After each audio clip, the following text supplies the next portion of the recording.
Hey there, welcome back to another review, this time of the 2018 comic book superhero film Black Panther. Now, Black Panther is the latest Marvel epic, the latest Marvel blockbuster based on the comic book character of the same name, Black Panther. Now, I am not really that familiar with Black Panther in terms of the comics, so I'm not one of those people who's like, well, it's not really a good adaptation of the character or whatever. So I can't really go that in depth on the character or the comics or any of that. But I do know of Black Panther. I liked Black Panther and his appearance in Civil War. It's one of the things about the film that I liked. There were a lot more things about it that I wasn't too fond of, though. Ultimately, I wasn't really a big fan of Civil War, and I'll save my thoughts on that film for when I do get around to reviewing that finally. But I did like Chadwick Boseman's performance as Black Panther. I liked the Black Panther sequences, so I was definitely curious about the Black Panther film. Now, although I was curious about it, I was not one of those people who's all like, this is revolutionary. This is like the first big budget black superhero movie. What about that movie? Did people already forget about the Meteor Man? Ain't nobody bad like the Meteor Man. There were other big budget superhero films featuring black actors and black superheroes before Black Panther. It is not groundbreaking in that aspect. I mean, just 10 years ago, in 2008, you had Hancock, which starred Will Smith and was a big hit and made over $600 million worldwide. So, and then you had Blade, and you had films that really didn't do that well. I mean, Meteor Man was a bomb, but it was the first big budget superhero film that featured a African American lead and mostly an African American cast. I'm just saying, I really feel that you should give at least some respect to those who have come before you. At least pay your respects when they are due. Don't ignore the past because something failed just to prop up the present. That's just all I have to say. This film, though, definitely does do some things that you haven't seen in a lot of the other black superhero films. So I definitely do feel it is a first in some of those aspects. But I feel that its groundbreaking, breaking new ground aspect is a little bit overstated. Especially when there have been films that have had black superheroes before Black Panther that have come out in theaters. It's like what happened with Wonder Woman, where everyone is like, it's so groundbreaking, it's so revolutionary. And then I'm like, what about Tank Girl? What about these other films that featured female leads? And yeah, Catwoman sucked, but it technically did. It was a female superhero movie. What about Supergirl? What about the stuff that happened? It's just one of those things. It's like, don't. It annoys me when publications come out and they say something is the first when in reality it isn't, but they just throw that out there to get clicks. Because what's new and popular, that's what's most important. Who cares about the Meteor Man? Who cares about Blank Man? Who gives a shit about Spawn or Steel? I understand why people don't give a shit about Steel, or who cares about Blade or Hancock? It's one of those things that just annoys me. But anyway, getting into the film itself, I liked it. I liked the film. I didn't love the movie, though, and I really do not understand the unbelievably high rating it gets on Metacritic and Rotten Tomatoes. This is the highest rated Marvel film to date? Really? I personally felt this is one of the weaker Marvel films that I've seen. Not saying it's bad, not saying it's terrible. Before you grab the pitchforks or try to go and light my balls on fire with them, take a step back, relax, take a chill pill. I don't want to see any flame wars in the comment section, people calling me racist or calling other people racist or all this other shit. Just stop it. We don't need to go there. It's not necessary. I'm going to try to put that flame out before it even starts. I liked the film. I didn't hate the movie. I don't think it's a piece of shit. I don't think it's bad. And and the reason why I didn't love it is not because of the color of the character's skin or anything like that. It has to do with the plot. It has to do with how I personally felt. It wasn't that engaging to me. I understood it, but it really was not that engaging to me. I have to be honest. I also felt that the film really was way too long. It did not need to be over 2 hours. Not even remotely necessary. I also felt like the plot points and how things carried on were a little bit tired. It's the kind of stuff I've seen done before in other Marvel movies. In other movies, period. I predicted a lot of the beats that happened, and if they did something that was really fresh and new and fun with it, then maybe it wouldn't be as much of an issue. But I didn't feel that there was a lot of new stuff that was done with it, especially when it comes to the film's climax. I thought the climax was a clusterfuck. The climax was one giant disappointment. You have two superpowered characters. You have one good Black Panther, one bad Black Panther, and they fight, and it's like 2 minutes at best, or at least it feels like it, and it's entirely done in CGI. It was bad. It really made the climaxes in Justice League and Wonder Woman look great in comparison. And I have to be perfectly honest. That's exactly how I feel. I was like, that is extremely disappointing. All this build up for a fight that had shitty choreography, horrible physics. It was done entirely in CGI, so there really wasn't a lot of stakes, and ended way too soon, and in a pretty lame way. So yeah, it was an unbelievably anticlimactic climax. So that was not something that I really cared for about the film. I also felt I did like Chadwick Boseman, and I liked his performance, but I didn't feel the film did that great of a job really making him a charismatic, cool hero. He was kind of bland, and I think that's because of what they gave him, and it's not entirely his fault.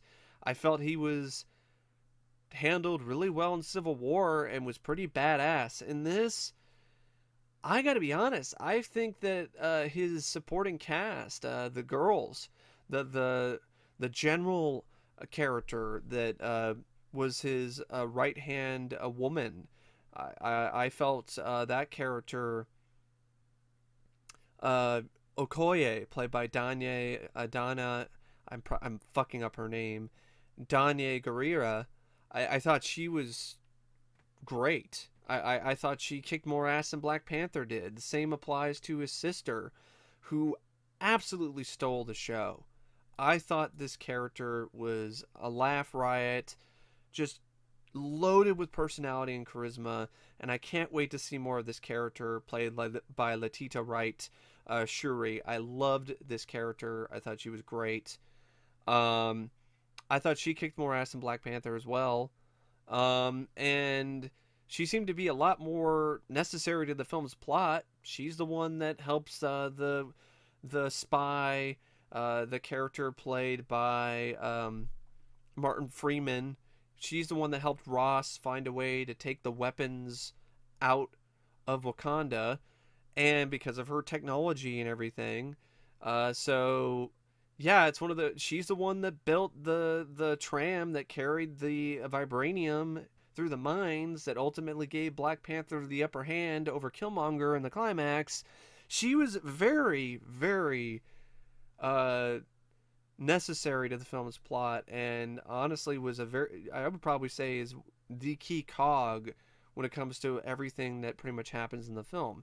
Yes, Black Panther and a few other characters also play their part, like Lupita Nyong'o as Nakia, who also kicked some ass, and I also felt was a stronger character. That's one of those things that's like, it's crazy when you have a Black Panther film and he comes across as a less memorable and less engaging character than his supporting cast members.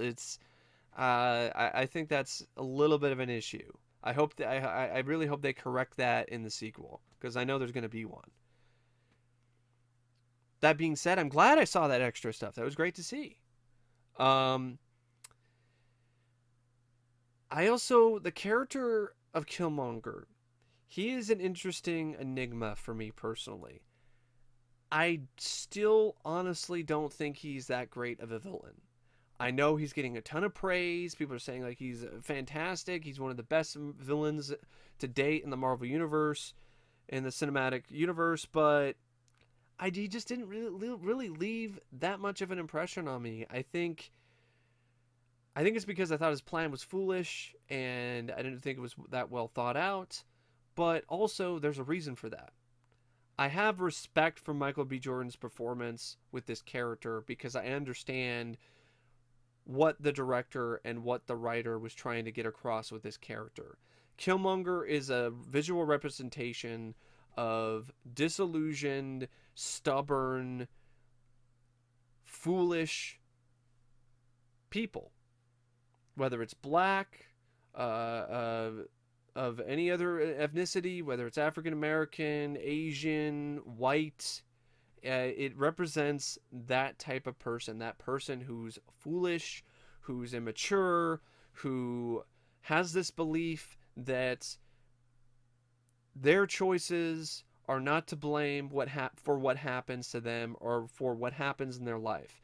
That it's society's fault, that it's the color of their skin that's to blame, that it's their economic situation. They're immature and they're prideful and they are full of foolish pride, which ultimately leads to destruction and devastation and potentially death.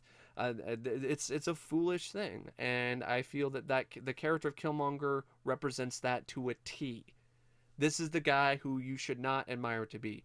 This is the character, this is the person who you should not even remotely think about being. This is the guy you shouldn't root for, even though there were a lot of publications that were saying, man, I was rooting for this guy and his plight. And I'm like, I don't understand that. You shouldn't be commending him for what he does. He's a killer, okay? He does not take responsibility for his own actions or for his own life. He puts the blame on everything else. He puts the blame on other people. He puts the blame on society. He puts the blame on culture. He puts the blame on Wakanda. He puts the blame on his brother. He puts the blame on his economic situation. He puts the blame on everything other than himself. He does not take responsibility for his actions. This is not a commendable character. This is a guy who represents everything that I personally feel maybe Ryan Coogler or the other screenwriters did not like about African American characters or African American people in general, especially black youth. I really feel that was very evident in this film, that this is not the type of character that you should aspire to be, that this is foolish, that having this type of pride in your culture and who you are is foolish. You should aspire to be like T'Challa, like Black Panther, who finds a way to still be prideful in who he is and his culture and the color of his skin, but does it in a more meaningful and mature way instead of a dangerous and immature way, which is what Killmonger does, which is what Killmonger represents. That being said, I still didn't think he was that compelling of a character or that compelling of a villain. I felt that his motivations were meh, and that was on purpose because that's what the character represented. He represented a immature character who does not want to grow up and does not want to be mature in his viewpoint and how he handles things. So I get it. That's the point. But it just leads to a character and a villain that just isn't that intimidating and comes across as a wannabe tough guy, which is the point. But still, it's just not a very compelling character. It's not a very compelling villain to me. I personally felt that Ultron, who gets a ton of shit from people, is a much more compelling and a much better villain. I mean, it helps. You got James fucking Spader, who's a much better actor and a much more powerful presence than Michael B. Jordan. That's just me personally. I also felt that the character Claw played by Andy Serkis, was absolutely atrocious. He was fucking pathetic. Okay, he was pathetic. He was pathetic and atrocious. He was atrocious. This guy was awful. He was annoying. He wasn't likable. He acted like he wasn't a guy you loved to hate either. He was just like, he was just a guy you wanted off your screen because he was so obnoxious. It was like he was drunk off his ass or something, or high as balls. His attempts at humor were cringe-inducing. I mean, he sang "What Is Love." He was tied to a chair and was singing, and he was going, "What is love? Baby, don't hurt me. Don't hurt me no more." I'm like, what the fuck is this? I expected the Roxbury guys, Will Ferrell and Chris Kattan, to show up from off screen and start bopping their heads, you know, to the music, like they were in A Night at the Roxbury. I was like, what the hell is this? It was so bad. And that's another aspect of this film that I think definitely does not work. The humor. There are times where it does click, like stuff with Shiruri and a few other elements, but there's other times where it just doesn't click at all. Sneakers? What are those? There's plenty, the "what is love" thing, there are plenty of moments with the humor where the humor just does not work at all. And it falls so flat on its ass that it really does hurt the film. I'd rather you not try to be funny than fail at being funny. The Meteor Man could have been funnier and could have had more jokes in it, but when it did have jokes, they were legitimately funny and laugh out loud hilarious. There were some moments that I chuckled in this, and there were some moments that definitely made me smile or smirk, but there wasn't really any humor in this that I was like, wow, that's something that's extremely memorable that I'm really going to remember, that I'm going to quote. There was nothing like that. Even though I really loved the character played by Shiruri and a lot of things she did, but yeah, sorry, I thought that was a huge problem with the film. Another huge problem I had with the movie, the tone. It's wildly uneven.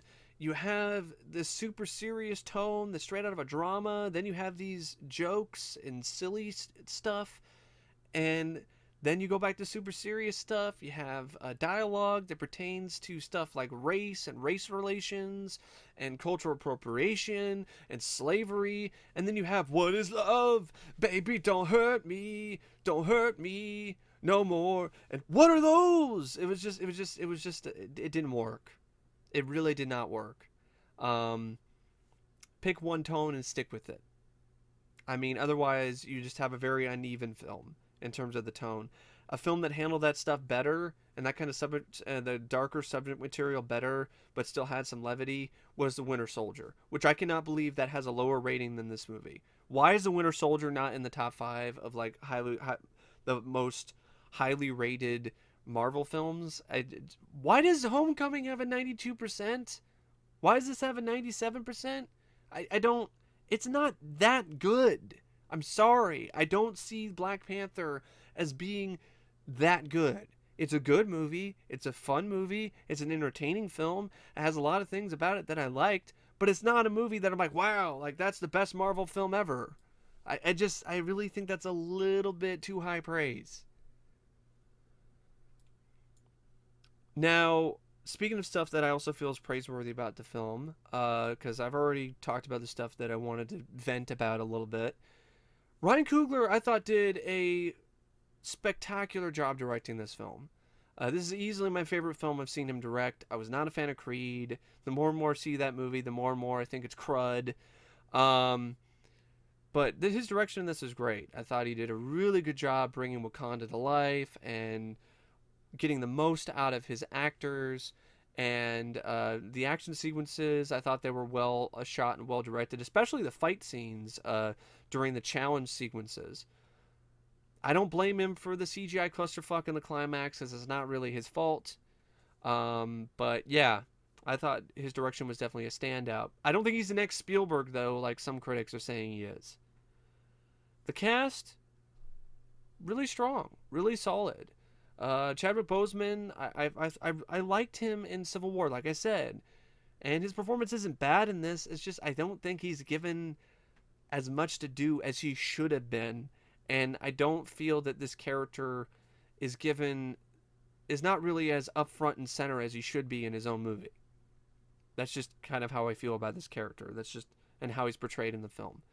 But that's just my personal opinion.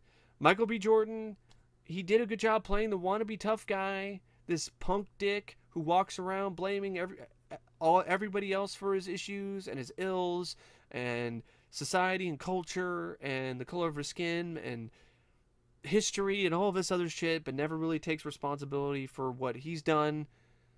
But it didn't really resonate with me as much as it did with other people. I can't lie and say that it did. Magneto, somebody was saying like Magneto and Professor X. I'm sorry, I just saw Magneto on Wikipedia. I'm like, Magneto wasn't in this, but people likened, critics likened the relationship between Killmonger and Black Panther to Magneto and Professor X, and I can definitely see that. I just don't think it's as strong, but I can definitely see the parallels. I mentioned Lupita Nyong'o as Nakia. Thought she would, but I want to mention her again because I thought she was sweet, and I thought she had some nice chemistry with Chadwick Boseman. Okoye also had some great chemistry with Lupita Nyong'o and Shuri, the character played by Letitia Wright, who once again I cannot stop mentioning her. She was easily the standout star of this film. She's just adorable and very charismatic, and I thought she was just great. And I loved how she was just so proud of who she is and what she is, and was just willing to show everybody that, and didn't really feel bad about it or afraid of it. And she was young. I think she's a great role model for young black girls, or just young people in general.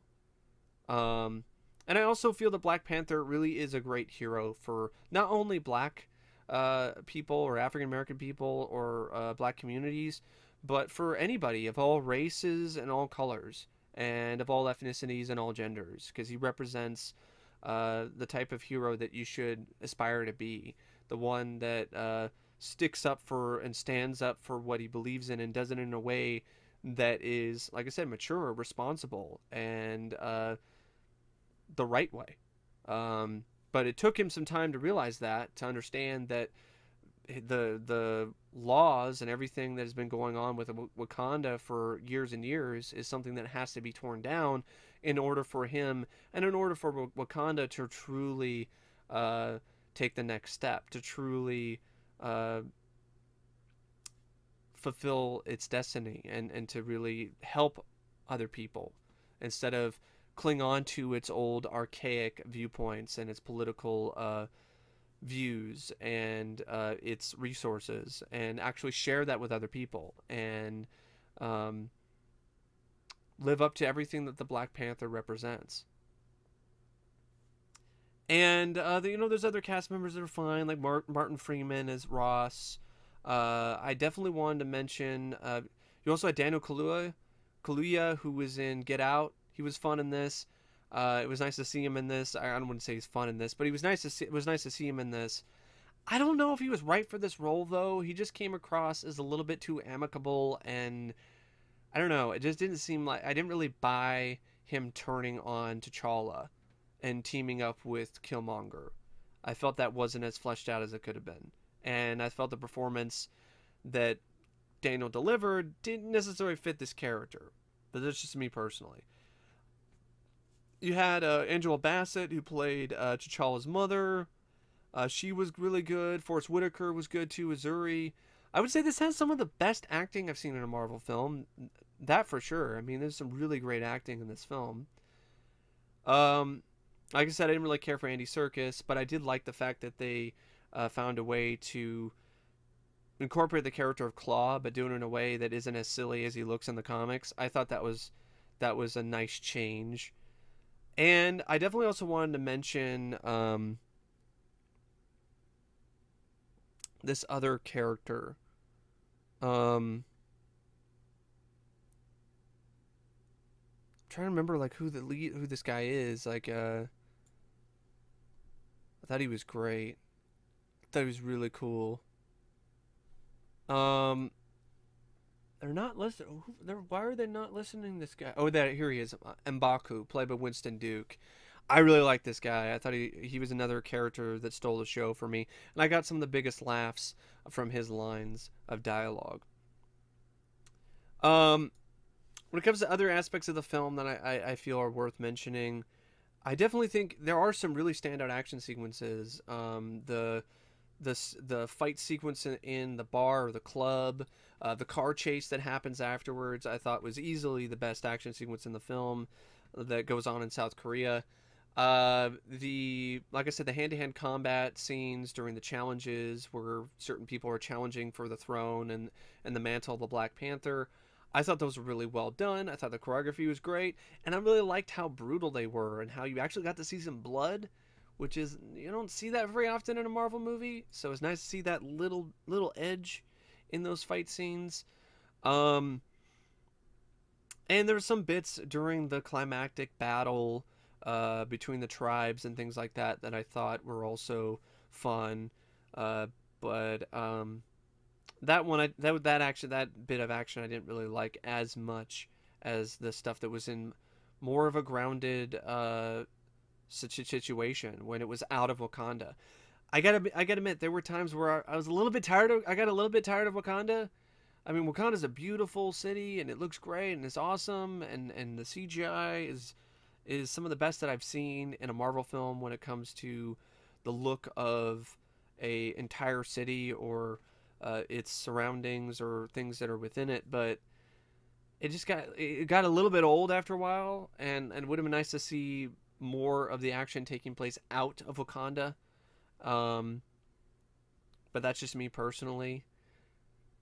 But yeah, it was absolutely stunning though. I really have to give that a lot of credit. I also love the look of the ancestral plane. I love the idea of the ancestral plane. Period. I thought that was a really cool concept, and I thought the film did a really good job with that.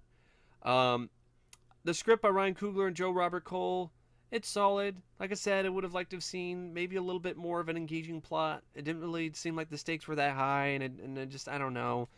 But it ties in with the character of Killmonger. His plan is stupid, but that's the point. It's a stupid plan because it's from an immature young man who doesn't know any better, who thinks that by just giving his people weapons that they will be able to free themselves and that'll solve all of their problems instead of taking responsibility for their actions. A couple things I definitely want to mention before I go. The score by Ludwig Göransson. Absolutely beautiful. Especially the music that was used in the ancestral plane sequences and a few other moments. I also felt like the score they used for Killmonger was pretty cool as well. But this is definitely one of the best scores I've heard for a Marvel film in a long time.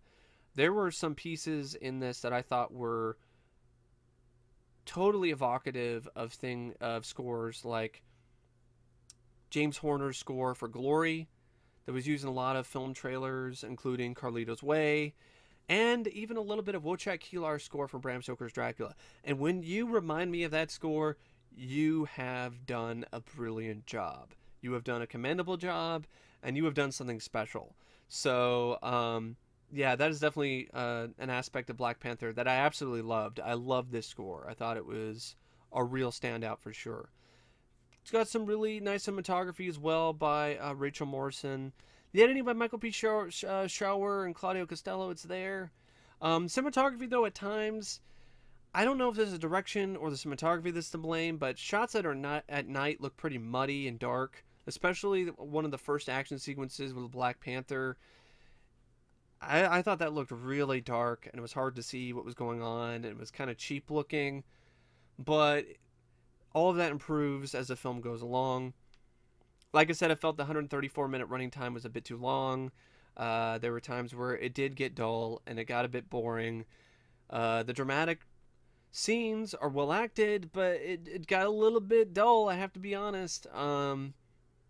Because the action, when it is there are some really fun stuff, but then there's other stuff that really, there isn't really much to it. It's just kind of, it's kind of a mishmash. It's kind of just a hodgepodge of stuff.